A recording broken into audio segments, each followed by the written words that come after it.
میں چاہوں گا کہ حج اور عمرہ کے کچھ مسائل بھی آپ سے پوچھوں۔ ان میں سے پہلا مسئلہ یہ ہے کہ احرام باندھنے کی جو جگہ ہے یا میقات ہے وہ کون سی ہے؟ عمرہ تو سال بھر چلتا رہتا ہے جی ہاں، رمضان میں زیادہ ہوتا ہے، ٹھیک ہے، اسی طرح حج میں لوگوں کا ماشاءاللہ جانا وہاں زیادہ ہوتا ہے۔ جی تو یہ بڑا اہم مسئلہ ہے کہ میقات سے پہلے ہم نے احرام باندھنا ہے، کب باندھنا ہے؟ ٹھیک ہے، نبی اکرم صلی اللہ علیہ وسلم نے ان مقامات کا تعین کر دیا مکہ مکرمہ سے ارد گرد جی جہاں چاروں طرف سے آنے والے لوگوں کے لیے ایک حد متعین کر دی کہ اس حد سے احرام باندھے بغیر آگے نہیں بڑھنا، ٹھیک ہے، اور اس سے پہلے احرام باندھنا ہے یا وہاں آ کر احرام باندھ کے آگے بڑھنا ہے۔ ٹھیک ہو گیا، اس کا نام ہے میقات۔ صحیح۔ اب جی اگر کوئی شخص ہمارے اس ملک سے سفر کرتا ہے عمرے یا حج کے لیے، جی یا دنیا میں کسی بھی ملک سے وہ سفر کرتا ہے، ٹھیک ہے، تو ان کے رستے میں جو میقات کی جگہ ہے وہ متعین ہے، ٹھیک ہے، تو اسے اس جگہ کا اندازہ کر لینا ہے صحیح، اور اس سے پہلے اسے احرام باندھنا ہے۔ صحیح، اگر تو وہ بائی ایئر جا رہا ہے جی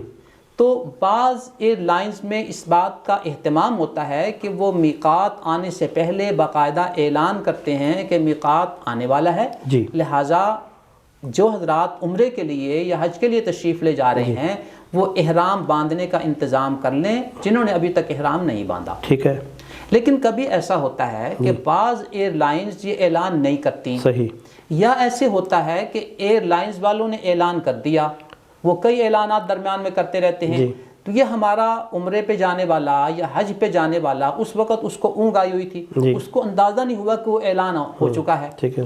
اب اگر وہ میقات والی جگہ سے جہاز آگے بڑھ گیا اور اس نے احرام ابھی تک نہیں باندھا تو اس کے اوپر دم آ جائے گا، صحیح، چونکہ میقات سے احرام باندھے بغیر گزرنا اس سے دم آ جاتا ہے۔ صحیح، تو اب اس کی ایک آسان شکل تو یہی ہوتی ہے کہ ہر آدمی اپنے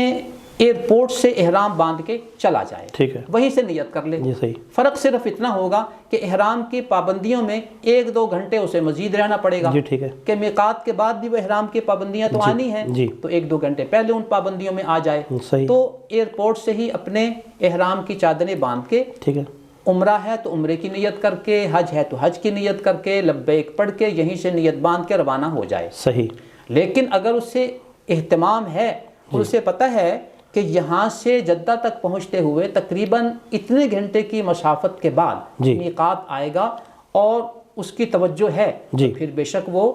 اس ٹائم سے پہلے احرام باندھ لے جب میقات آنا ہے۔ جی جو حضرات بائی روڈ سفر کرنے والے ہیں جی ان کے لیے تو آسانی ہے، ان کے لیے باقاعدہ جب وہ آ رہے ہوتے ہیں تو رستے میں اس بات کا اعلان کر دیا جاتا ہے ان تختیوں کے ذریعے یا ان بورڈوں کے ذریعے کہ اب احرام کی جگہ یا میقات کی جگہ اتنی باقی ہے اور اب میقات آ گیا، ٹھیک ہے، تو اس سے پہلے انہوں نے احرام باندھنا ہے یا میقات پہ پہنچ کے انہوں نے احرام باندھنا ٹھیک ہے۔ الغرض ہمیں میقات سے احرام باندھے بغیر آگے نہیں بڑھنا، ٹھیک ہے، تو اس کی شکل یہی ہے جو میں نے آپ کے سامنے عرض کر دی۔